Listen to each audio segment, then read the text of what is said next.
Right. Hello, David. I guess we could pretend that we're just saying hello to each other when actually we've been talking for 10 minutes.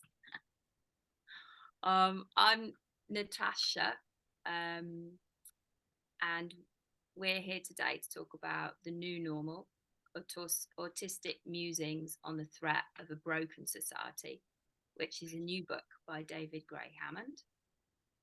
David's also released a poetry book at the same time, so we'll be talking a little bit about the connection between those. I am somebody who follows David's work and likes having conversations, so I asked him if he wanted to do this. So we worked on the idea together, and I am a pale-skinned white woman. Well, no, I'm not really a woman. I'm non-binary, but I got used to saying I'm a woman because I can't deal with explaining non-binary to people all the time. So I have kind of so-called mousy brown hair that's off my face and in a bit of a quiff, and I'm wearing a cream, like traditional fisherman's jumper, and I'm in an attic room with a chair and some coats hanging behind me, and I'm not used to doing these descriptions, so I might miss some information out. David, do you want to do your introduction and then let me know if there's anything else I need to say? So I am David Gray-Hammond. I'm a white person of Mediterranean descent. I have a shaved head, a beard, thick rimmed glasses, a lip piercing and a ear piercing. I am sat in a room with blue walls, blue curtains, and next to a bookcase covered in books. And yeah, that's about it really. Yeah, so I don't have glasses on and I haven't got any jewellery on particularly. And the room I'm in is white with a grey thing, grey carpet.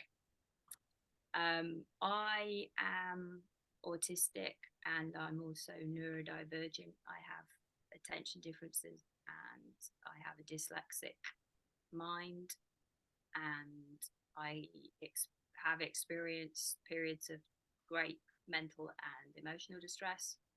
And I come from some folks that are survivors of psychiatric abuse, amongst other things. And yeah, that's kind of like my neurodivergent scene. I'm also getting used to talking about this. I'm a survivor of childhood abuse or familial abuse, as well as general neurodivergent abuse. So that's my kind of history and what I bring to today. David, do you want to just introduce yourself as the author and what you Yeah, so I'm David Gray-Hammond. I wrote the book, The New Normal Autistic Musings on the Threat of a Broken Society. I'm autistic, attention differences. I have schizophrenia, and I mean, I've done a lot of stuff. I sort of, started out as an independent consultant in a voluntary capacity, working for a branch of the charity Mind, representing the treatment rights of neurodivergent drug users, working with clinical commissioning groups in drug-related death groups. Harm reduction, that sort of thing. I've done drug market profiles in my home city of Brighton, analysing the drug markets for Brighton. I have been writing on a blog since about the beginning of 2018, and that's sort of how we got to this point today. That's where it all started, really. I'm the former Chief Operating Officer of Neuroplastic. I am a regular educator, learner at Academy, and I also host their podcast. I am one of the co-authors of the Creating Autistic Suffering series with Tanya Adkin. I'm also co-author of the Neuroqueer series with Katie Monday. And yeah, that's probably gives you a good idea of who I am. You Yeah, know, I do, you know, I also run my own business, DGH Neurodivergent Consultancy. great. I picked up on having schizophrenia because I wanted to ask you what that means to you, um, and then relate that to essays in the book that talk about mental health as part of neurodivergence. So, could you tell us what having schizophrenia means to you? So for me, it's complicated actually, because when I have had psychotic episodes, I have often described myself as being unwell, and I'm not convinced that's inaccurate, because psychotic episodes are terrifying. They're not good for your well-being. That said, being schizophrenic in itself, I view as a form of acquired neurodivergence. You know, I experienced excessive trauma throughout my life, and it seems almost a logical inevitability that something like this would arise within me. Um, you know, I accept that I have a brain. I already had a brain that functioned differently to everyone else's. Mm. And this is, you know, just another way that it functions differently. For me, it largely looks like, you know, I hear voices, and you know, I might have the occasional visual hallucination. I do take medication for it. I have a back and forth relationship with my medication, because medication for schizophrenia is not pleasant. But it does seem to reduce the frequency with which I have episodes. And yeah, I guess mainly I've come to peace with the fact that it's there. I don't necessarily like the fact that I can, you know, slip into these alternate realities that my brain comes up with. But I strongly feel that it needs to be recognized as a form of neurodivergence, because so often we tell people with mental health issues that they are ill, they are broken, they need fixing. And I don't think that actually helps their well-being. I think what we're doing when we say those things is we are putting the responsibility onto the person, and we're not calling out the structures in society around them that led to those mental health and well-being issues. So I think that kind of nicely takes us to the topic of the book, which is exactly about this. It's not broken individuals, but broken. The thing that we live in is broken. The systems and structures that we live in are broken.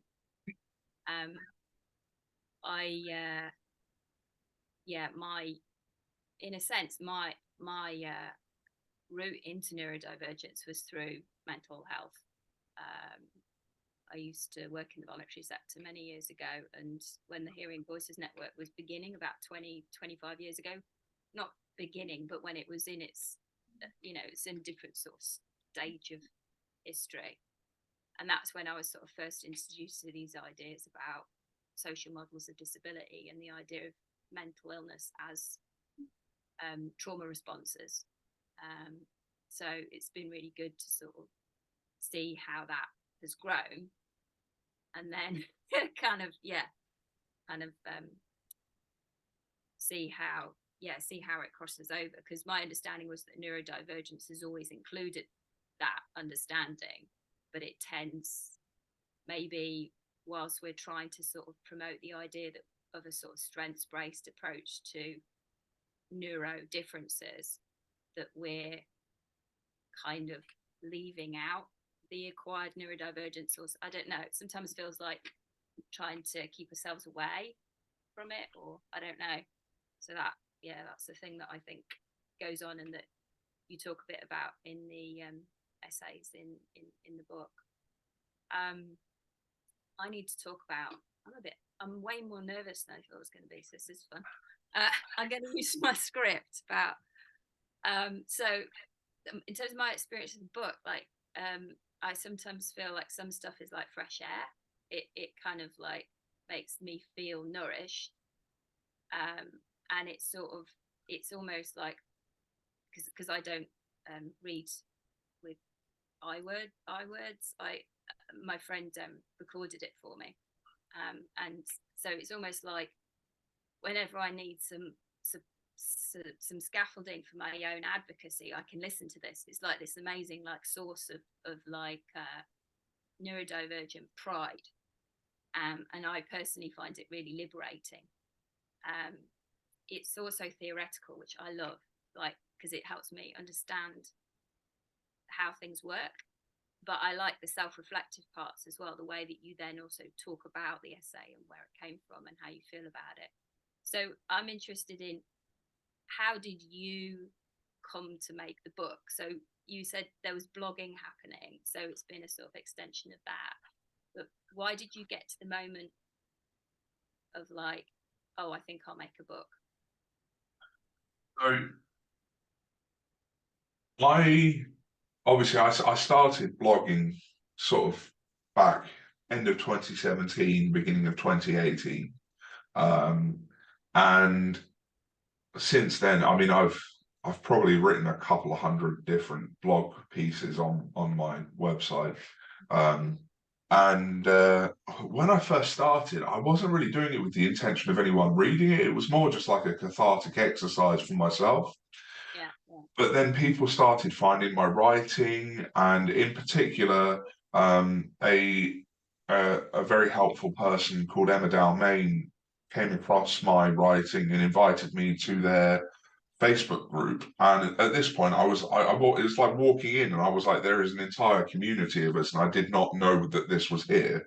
Um, um, and that was a really important moment, because suddenly people in the autistic community were aware of my writing.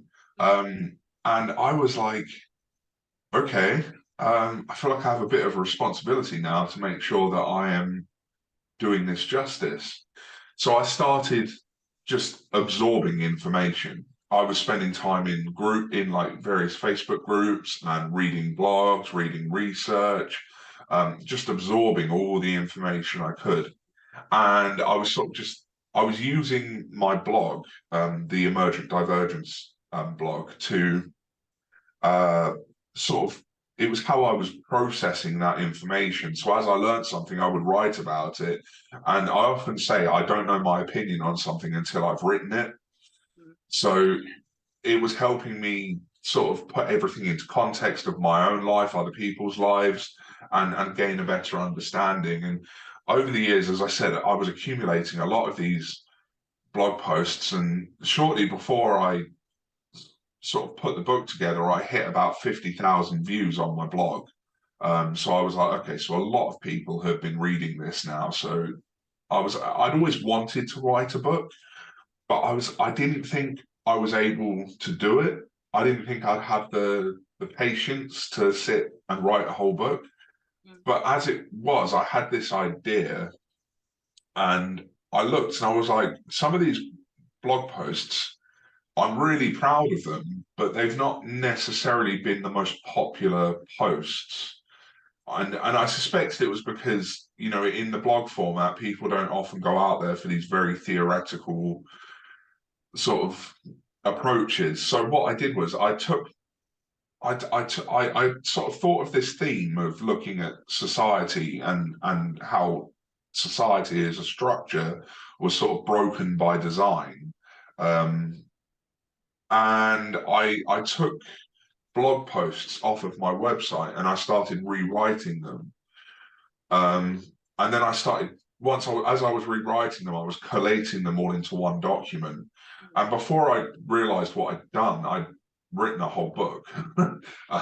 So as you've probably seen in the self-reflection, I talk about the fact that some of the essays, you know, I had previously written and then I'd rewritten.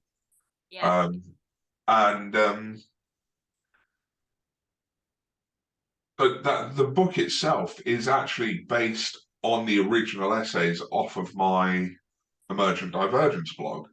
But what I did was just rework them, rewrite them, because some of them are years old. So I've learned a lot more since then. So I was able to go back and sort of invigorate new life into them. You know, incorporate the new knowledge I've learned in the years since writing some of them. And I chose the topic of looking at a broken society because when I look around at all the autistic people in my life, the one thing that we all have in common, despite being individuals, one thing we really have in common, and I think it's one of the, we don't talk about it necessarily, but really one of the main shared experiences of being autistic, I think, is the fact that society is not nice to us. You know, we talk about, oh, you know, we're autistic living in a neurotypical society. What we don't talk about is the fact that that society was designed to keep us out on purpose because we don't fit these neuronormative ideas. You know, when you look at the history of how, especially, you know, European culture and Eurocentric culture has developed, people who are different from what was considered normal, in inverted commas, Yeah. have been boxed out on purpose. And I wanted to highlight that. And it got me thinking, you know, how does not just how does this affect our well-being, but how does this affect our sense of self, our sense of identity? How does this affect autistic culture? Because whether people like to admit it or not, there is such a thing as autistic culture. Yeah, sure. Yeah. Yeah. And you know, my experience, because I get to autistic identity at the age of, I think, 43. So the issues around me up until that point had been issues of self-identity, because basically, you know, from my understanding, you construct yourself through your interactions with the world. So essentially, if your interactions are never quite being received or understood, how do you construct yourself? So the whole thing is a sort of, you know, like a terrible instability. And my understanding of it had been that, like, it's not a broken, like, it's not as if the system gets together and thinks to itself, let's fuck those people over. It's more that, you know, like in terms of system theory, that the purpose of the relationships and the purpose of the system necessarily creates the problem. Because I think when we talk about, oh, it's this, you know, system problem, people think of like people in a room planning to make life difficult for autistic people, but it's like a negligence rather than a conspiracy. Do you know what I mean? And that's helped me to sort of make more sense to other people when I talk about it in those terms. And I think that's the other thing that's useful about your book, that I almost feel like I'm getting language that I can then use to tell other people. So it helps me build understanding in my community. Because I think one of the difficult things about autistic experience is not having a language to access your culture. So there is an autistic culture, but you can't be in it because you're used to having to be in somebody else's, and you know, this kind of thing. So And you're absolutely right. It's not a question of people sat down in like a little war room and were like, right, how do we screw over the autistic people? You know, I talk about this in the book, you know, that we live in a capitalist society which is profit driven. So of course they're going to want people who create the profit they're after. Autistic people need accommodations to fulfill a profit-driven rule, and if that's perceived to reduce profits, then of course the system that we exist in is going to be discriminatory against us, because if the goal of the system is to create profit and we're actually costing money, then we're going to be perceived differently by that system and treated differently by that system.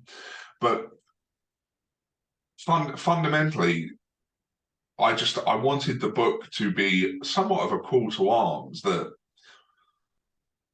we can be aware of our place in the current system, and we have a choice, really. We can either accept it and carry on living in that system, or we can, as Nick Walker puts it, throw away the master's tools, dismantle the system to the best of our ability, and rebuild it into something that works for everyone.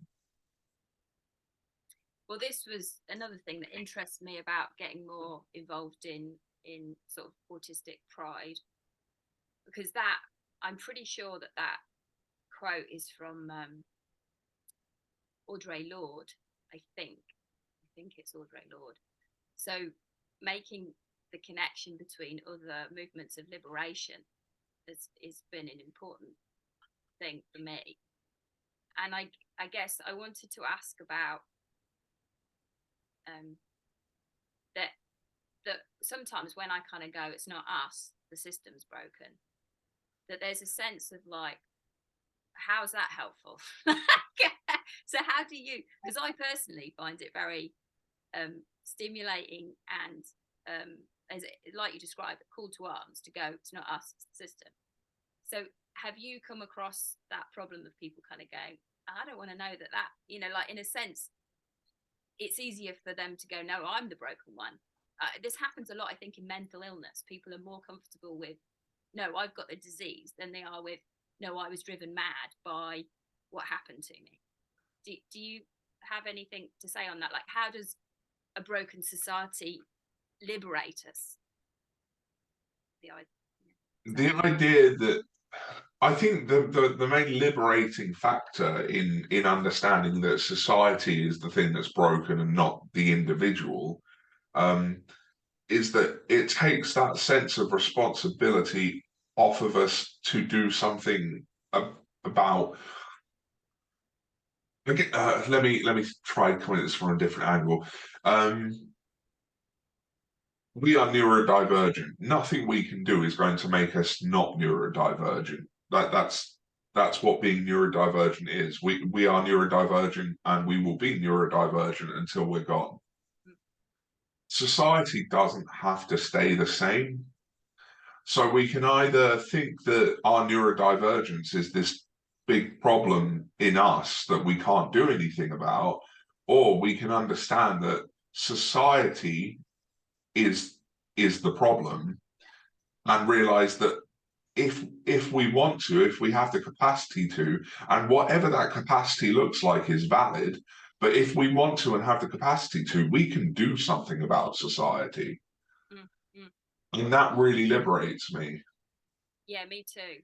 And I've during sort of autistic burnout, I've had times of great hopelessness and despair, which I'm deliberately avoiding calling depression, because I think depression's a political problem, because it's an individualized illness.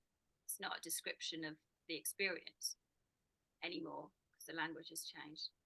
And I remember having like this idea of like me being frontline. Like, if we're here to sort of help change the world, it's like, well, at the minute, the only world is me. So my responsibility today is to get this human body through the day without it getting to the point where it thinks it needs to be removed from the earth, or, like, so that the world sort of shrinks. But I think the culture we live in tends to view us as not included in the world that needs changing, if you see what I mean. We tend to see it as like, oh, if I'm going to go and change the world, that happens outside of me. It's not to do with me. Does that make sense? Have you had experience of your world being just you? I think it kind of leads neatly into this idea of otherness. So, yeah, society whether it's done it intentionally or not, has created this sense of otherness around neurodivergence. We are other to the mainstream. And I think one of the things that can really make us feel a great deal of despair is, okay, you know, I feel very liberated that society's broken, but how do I fix it from the outside? You're not actually on the outside of the system. If we were, the system probably wouldn't be doing the harm it's doing to us. The reason the system is doing the harm it's doing to us is because we are very much in the system. You know, we exist among the structures of society. No matter how much we try to distance ourselves from it, we live in civilizations, we live in various cultures around the world. We are all part of that culture's structures and systems. And so we have been othered, and yeah, you know, we can feel a great deal of despair about that. But it's important to recognize that we are actually still part of that overall culture, and we can work from the inside to change, you know, to change those structures. Makes me think about you talk, I think, your explanations of ableism and how ableism functions and the connection between racism, ableism, sexism. I wondered, like, what was your route to, was there a time where you had more internalized ableism, and what was your route to sort of learning what you've learned and that you share in the book on that? To be completely honest, I used to have a great deal of internalized ableism. There was a time if people search hard enough on the internet, they will find an article I wrote for a particular outlet that I refuse to write for anymore, where I talked about the fact that I would take a cure if it was offered to me. I've been writing longer than I've been in the autistic community, and as such, it's only been in recent years that I've really done the work to start dismantling that internalized ableism. And like anyone else, I still have a great deal of internalized ableism inside me. Just like, I'm a white person. I benefit from white supremacy. We all have sort of these bigoted views conditioned into us to an extent, whether we care to admit it or not. And it's been really tricky trying to search out, especially the ableism, and try and catch it so I can go, right, why do I think this? Because I can extend compassion to literally everyone else, but I'm still using this very ableist view on myself. Yeah. And it's interesting trying to work out where it comes from. And that's a process that you seem to do in your writing, right? That's what you sort of testify, that its purpose is really. Yeah. And that book really, The New Normal really served a good purpose for me in helping me further dismantle some ideas that I had about myself. It really helped me come to terms, especially with my acquired neurodivergence, the schizophrenia in that. It really helped me work through that, because I was actually, I started hearing voices when I was 18. I'm 32 now, and I only got my diagnosis this year. So, it's been 14 years of psychosis without a diagnosis.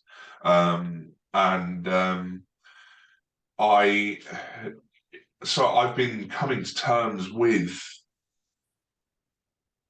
various forms of ableism that I have in my life, and writing that book helped me pick it apart. And then once I picked it apart, I was able to take all the different parts and kind of lay it out for everyone to see and go, well, I think this is a problem we all have. And I was able to take my experience and perhaps try and create a map that others can use. Yeah. Well, I feel like that happened in the book for me. So thank you. I wanted to make the connection. We were talking about sort of theoretical and reflective writing, because there's obviously different sorts of writing. And I think, I was interested in, because I really like theoretical, but because I pass as a woman, I'm not allowed to be theoretical. Don't know if you knew that, David, but it's a gendered activity. So I'm allowed to be poetic. So that's the rules of the genders as I've experienced them. So you wrote a poetry book as well. So I wondered what your experience is with those dichotomies of theoretical, poetic, and how you've used that. I'm very much of the opinion that theory, and this might sound quite extreme to some people, theory is an art form.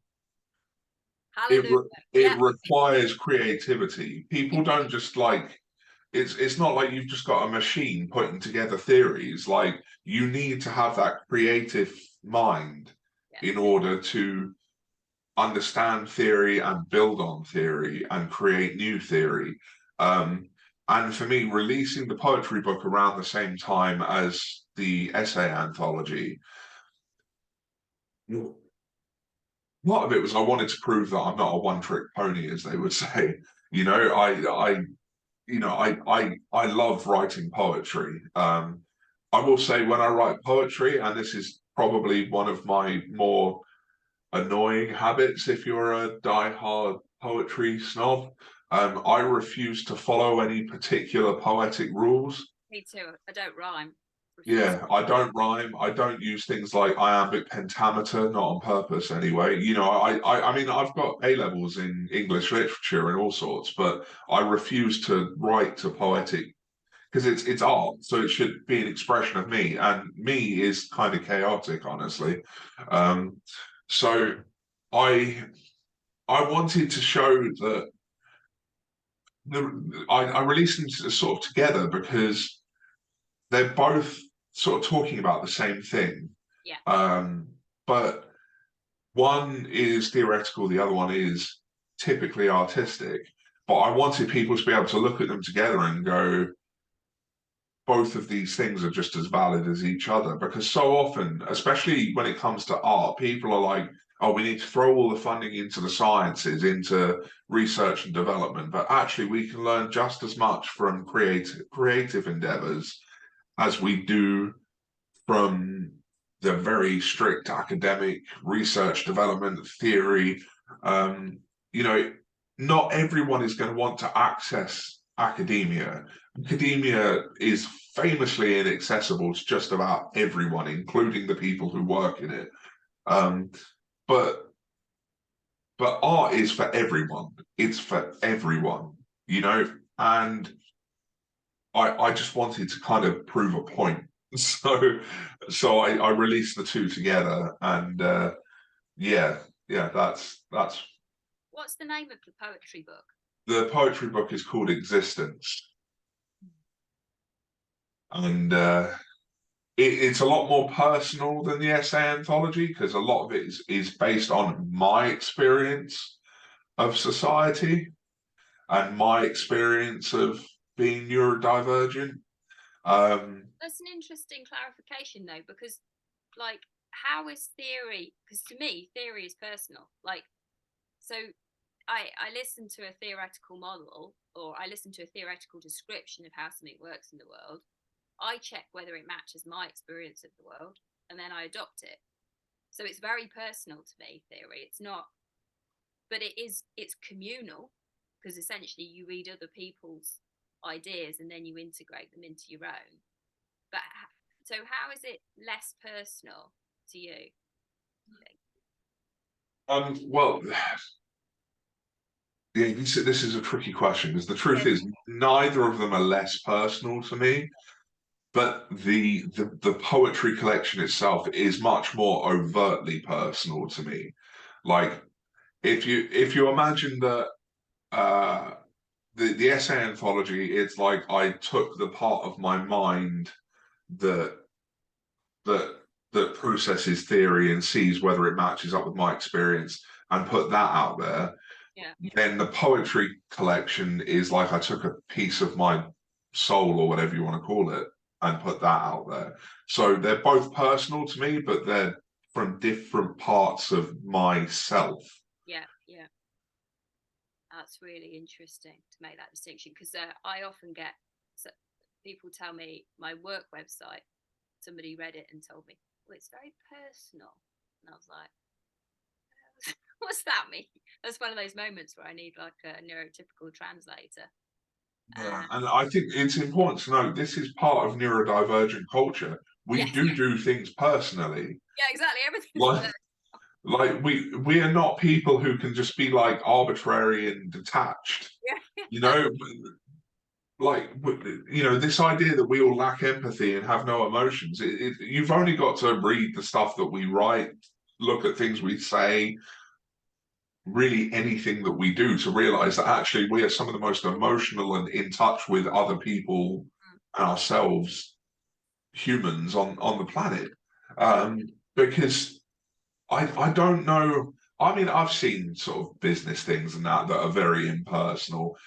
They have no appeal to me. No. No, and I think impersonal somehow the wrong, like, it to me it's more I was listening to Harry, don't know, Harry Thompson, talk about pervasive demand for autonomy, or PDA. And he was talking about the sacricity of living, like how PDAers seem to live with a sort of like seriousness, or like the significance of what they do is really high. And I totally relate to this. So I think pervasive, I'm like, yeah, really into autonomy. So it has that sense of like, if I'm going to do this, I'm going to do it with all meaning. Like I can't do it with like surface commitment, or just, do you know what I mean? Yeah, and I think kind of what it brings to mind for me is, and for want of a better word, because I don't really want to tie it in with religion, but I think for neurodivergent people on the whole, we're very aware of like the sanctity of life. Yeah, yeah, that's Um, yeah, and we, my mother's a priest, for example. She's a priest in the Church of England. And in the Church of England, they have what they call the sacraments, you know, which is like the bread, the wine, baptism, things like that. So they're sort of holy rites. yeah, Um, I don't, I mean, I don't really subscribe to any particular religion. I'm not particularly sure if I believe in anything or if I do what it is. yeah, But I do see the way that we express ourselves as a form of sacrament, because we are sharing literally the most personal thing we can mm, with the world. mm, And if anything in this world is even close to being holy, I think it's the act of sharing yourself. yeah, And that's why I believe, you know, that and that is why I wanted to have the essay anthology and the poetry collection come out close together, yeah. because I couldn't share my whole self without both of those parts. That's yeah, this makes a lot of sense. Uh I wanted to ask if about your experiences of so-called imposter syndrome, which I'm working on the idea that people who don't experience imposter syndrome are the ones that are actually sort of disordered, because essentially imposter syndrome is the ability to perceive the way that a space is modulated by power. So it's the sensitivity to the fact that people are going to restrict your power or your access to something. So thinking about like when you sort of entered the institution of being a writer or an author or a poet, did you find that easy to get into those places, or did you find it? I'm curious about how your identity as a man affected it, and whether you felt you had the legitimacy to say something. I've long suspected I have some privilege I've been sort of unaware of, like, because I am a white cisgendered male. Yes, I'm autistic, and yes, I'm queer, but being a white cisgendered male does give you a fair bit of privilege in life. And I haven't had too many serious issues with people coming up and being like, why have you said this? Like, this is harmful or this is wrong. Not many people have argued with me. That's not to say no one has. And I have had issues in the past with people intentionally misunderstanding my words. But I was lucky that it felt quite easy to start with the blogging, because at first no one was reading it. And then the people who were reading it just seemed to love what I was saying. I suspect perhaps it could have been more difficult if I hadn't have been a white cisgendered male. I to an extent, if you take my queerness out of the equation, which I know you can't really do, but for hypothetical reasons, for all intents and purposes, I am the stereotype of an autistic person. I'm relatively clever. I'm white. I'm socially awkward. I'm male. People used to call me Sheldon, as in Sheldon Cooper from The Big Bang Theory. Yeah. And back then, I thought it was really funny. And it was only as I came to understand more about my autistic self, I was like, actually, that really was not very funny. But it's. I certainly have had privilege in where I am. I've had privilege throughout my life, and it's really the only reason that I am able to be here and be a published author. I think that's really important to talk about, because I sometimes talk with friends about like how our I don't know. No, I think I can say this. To understand that the fact that we're alive and neither heavily medicated in a mental health system and not physically harmed is very much to do with our class privilege, because our experience of interpersonal abuse, and we're protected from a certain level of violence because of our class. And to understand that you are not where somebody else is only because of the money and the education seems an important thing to acknowledge, to sort of really feel how close you came. Do you know what I mean? Like how precarious things are. I think. See, I didn't have the privilege of money, unfortunately. I grew up below the poverty line. I have struggled from. I mean, I was an addict for the best part of a decade. In active addiction. We don't tend to have plenty of money when we're in active addiction. I have been in a psych ward twice, and that was not a pleasant experience. I've had things that have not been great in life, but it doesn't detract from the fact that my experiences of those not great things could have been a lot worse if I didn't have the privileges that I do have. Yeah, and it's I think, understanding that, I don't know, brings a certain complexity. It helps me take seriously the precariousness, which seems important. No, it's really. I'm looking at notes here to relate this to.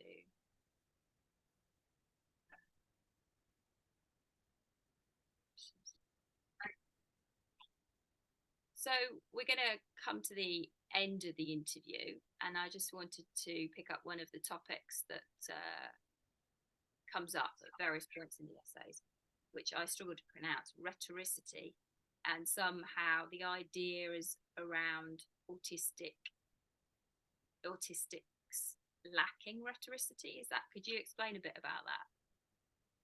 So, I mean, I was very much inspired by Remy Yergo's book, Authoring Autism, on this front, which is a book that its subtitle is literally on rhetoric and neurological queerness.